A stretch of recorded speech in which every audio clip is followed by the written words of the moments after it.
जी नाज़रीन, हमारे साथ मौजूद हैं अयूब तरीन साहब। ये आज आपका जो भी प्रोसेस इसका हुआ है कोयटा बार एसोसिएशन के बारे में आपको डिटेल से बताएंगे कि प्रोसेस से वकला बरादरी के अंदर क्या तरजीहात होंगी और क्या प्रोसेस होगा। बिस्मिल्लाह रहमान रहीम। बड़ी मेहरबानी। इलेक्शन एक जमहूरी प्रोसेस है और वकीला इसकी अहमियत को बखूबी जानते हैं और अपने नुमाइंदों को मेरिट की बुनियाद के ऊपर सिलेक्ट करते हैं और फिर उनसे तवक्कुआत भी रखते हैं कि हमने आपको वोट दिया है और आपको सिर्फ इस मेरिट की बुनियाद पे दिया है।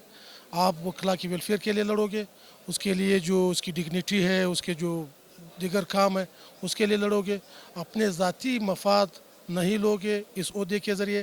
तो इस जमहूरी प्रोसेस को आगे बढ़ाने के लिए आज उसके लिए इलेक्शन हो रहा है और एक एक वोट की कीमती है।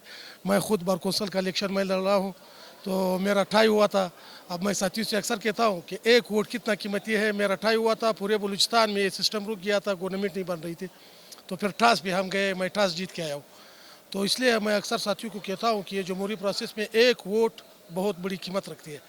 तो वो उसी से हम आज गुजर रहे हैं। और पाकिस्तान मीडिया हाउस ने आप लॉयर्स के लिए एक वॉइस ऑफ लॉयर्स का प्लेटफॉर्म एक तश्कील दिया, उससे आप क्या एक्सपेक्ट करते हैं और कितना बेनिफिशियल होगा आपका फ्यूचर में।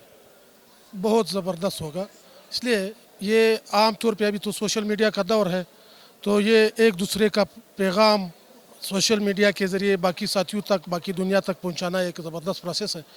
इसको आगे बढ़ाना चाहिए और हम सारे वकीलों को इस प्रोसेस में हिस्सा डालना चाहिए और उसको देखना चाहिए, उस पर बाकायदा कमेंट्स देने चाहिए ताकि हम इस